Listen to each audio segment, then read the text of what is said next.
George missed last weekend, and obviously the Scott as well. What's the situation? We're holding off for George and Scott. We'll know tomorrow. They've got fitness tests. Yeah. With John, it doesn't look likely that John will be available now. Right. He's gone to see a specialist today for a consultation on a sports hernia. Right. And after that consultation, we'll know really where he is and whether there's two courses of action. Either we can look to rehab him and get him available within the next couple of weeks, or the other option is that he actually gets an operation done, and that's about a 3 to 4 to 5 week rehab. So in terms of the regular season, obviously the Blues game, would that rule him out of that regardless? Yes. Of both? Yeah, we can't see him being available for us for the rest of the season. Right, okay. But we'll know a little bit better after the consultation today. Possibly the tour to Australia, though, do you reckon? Might be back for that. It could be, yes, yeah, with an operation. Is this obviously something that Nigel you're looking at in terms of with Wales as well, in terms of your consultation with them about the best route for him? Well, we do. We obviously in communication with them, but at this moment in time, you know, our focus and priority is our own season. And, we haven't had these guys that long, so the priority would be providing that you know it wouldn't have made anything any worse. He would have played for us, but at this moment in time, he's not even able to play. So we just have to go down that route. Has this been a long-standing issue with him? I think if we look at a lot of the Welsh players who have gone to World Cup and come back and played the season that they've had, a lot of them now are starting to pick up injuries, and it's a product really of the amount of workload that they've had and the intensity of the games that they've played, and it's hardly surprising, and it's something we have to be very mindful of as a nation, really going into this next block of rugby. When you look at there's still a couple of games to be played for the regions. There's 5 international games over the summer.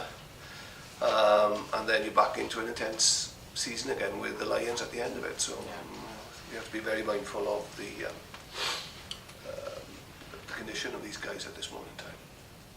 How disappointing is that in the fact then that you haven't had these players for such a length of time during the season, and now when you've come to so-called the business end of the campaign, when you need them more than any, they're not available to you? Well, it is frustrating, but it's understandable. As I say, you know, a lot of the international players are picking up injuries only because of the amount of workload and the intensity that they've played at.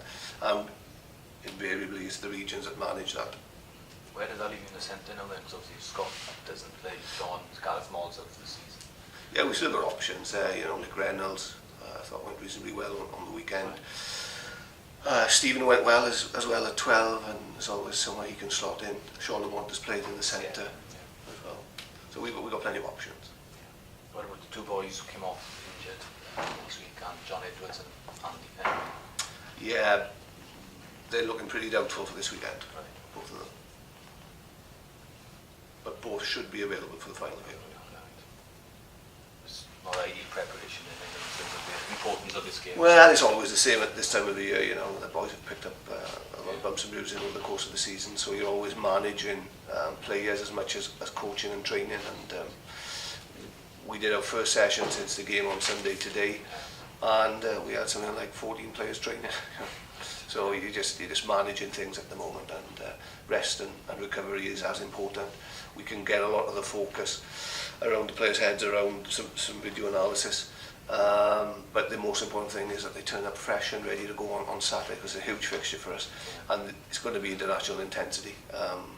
That's what Munster bring, and you know, we have to be up there as well. Yeah, I mean, it goes without saying, in Munster, they've had sort of a sign over you in recent years, and they're a tough side to beat. They're a tough side to beat, and it's almost proved impossible for us to do that. Regardless of what we can and can't do this year, it's really important to put a marker down for the rest of you know, the next couple of years really with Munster. We need to crack Munster and get a result here. Is it psychological? No. Partly, yeah. Partly.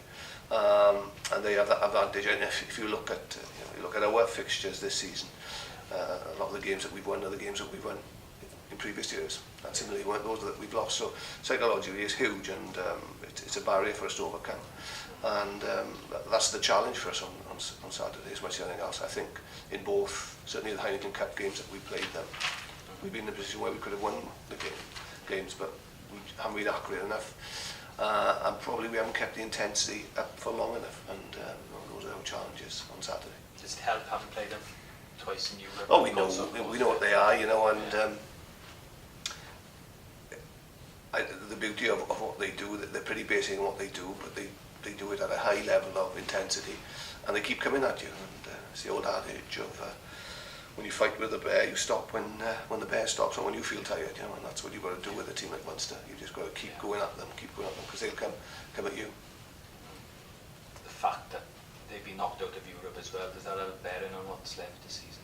I must do for them, They'll be all out now to win the league. It's a fiercely competitive league, as you can see, with all the teams who are left in it. So, everything to play for. Obviously you need favours now, Nigel, in terms of making the top four.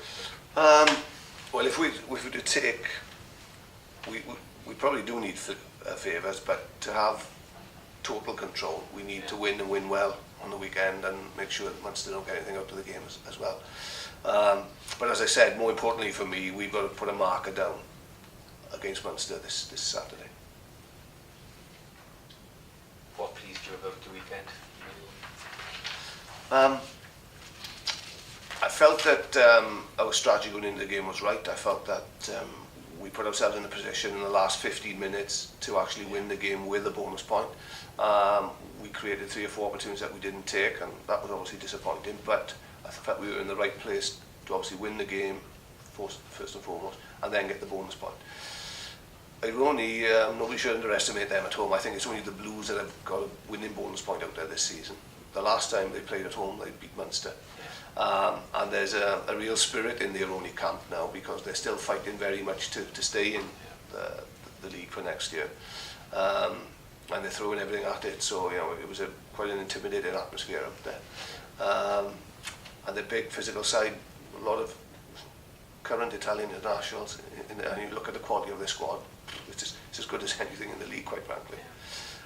So the fact that we won was hugely important, and also we were carrying a lot of injuries.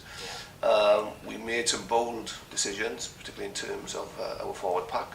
Good, and did that pay off? Well, it did put pressure on us in the scrum in particular, but around the park, which is where we wanted to compete with them, we were more successful. So it was a certain level of strategy that worked for us. Is that a dilemma for you, in terms of Rodri now? Because obviously I'm assuming there's pressure for him to be turned into a tight head because of an international situation. But, as a loose head, you take what he does. Yeah, no, there's no pressure really. It's just discussions that we've had. It's ultimately our decision where we decide to play him at regional level. It's something that we've looked at and we've experimented with. Arguably, this should have been done at a younger age, and it would have made the transition a lot easier. The thing about Rodri is just his ability around the park, and he's a very competent loose head scrummager, and he's somebody who can play on the tight head. It's something we've considered. We'll assess that during the core season, because we need to be very clear with Rodri where we see him moving forward. Okay. In terms of the scrum as general, is that a concern after what's happened the last couple of It's a huge concern. I mean, the set piece, I got no doubt at all, set pieces, we all know it, has been an Achilles heel, and it's the one thing that you've got to be able to hold on to is your set piece. You've got to be able to rely on it, and ideally you've got to be able to take something away from the opposition. It's not something that we've done consistently well enough in either case, and it's been a big factor. It's been a huge factor in us losing some of the big games this year. And for me, my primary focus in terms of recruitment and moving that area of the game forward.